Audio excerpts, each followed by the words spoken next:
Pour moi, un Apache, depuis tout petit, c'est d'abord lié à la liberté, au mot liberté, voilà. Parfois aussi à son corollaire, quoi, celui d'une certaine oppression. Mais les Apaches, en général, dans les westerns, c'était relativement rare que ce soit les vainqueurs, quoi. Donc c'est ceux souvent qui ont perdu, mais qui ont tout fait pour résister, on va dire. Ces notions de liberté, etc., c'est quand même quelque chose, à mon avis, qui s'acquiert très lentement dans la vie. Je suis pas sûr qu'il soit très libre au début.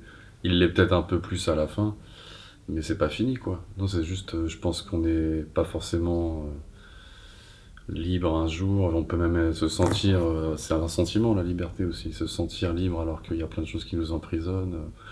Donc je sais pas, oui, en tout cas, il est seul.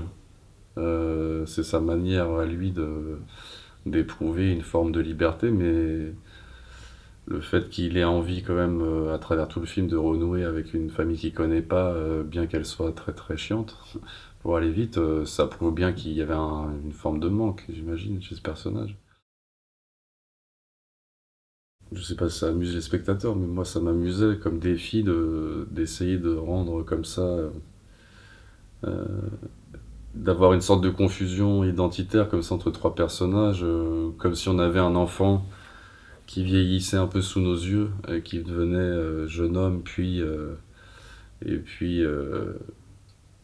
un homme dans la force de l'âge. Donc soit on a recours à la saga, soit on fait des grandes ellipses, soit on pratique. Enfin, j'ai essayé d'avoir un récit un peu différent, c'est-à-dire de nourrir une certaine forme de confusion temporelle, et donc forcément identitaire entre trois personnages, pour avoir, j'espère, de temps en temps l'impression d'avoir la vie d'un même homme pris à différents moments.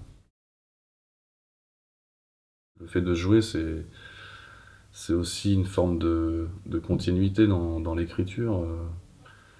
Je veux dire, on écrit au scénario, on écrit avec une forme de découpage, euh, au montage, et puis on écrit aussi en jouant. Donc c'était une autre forme d'écriture. Voilà.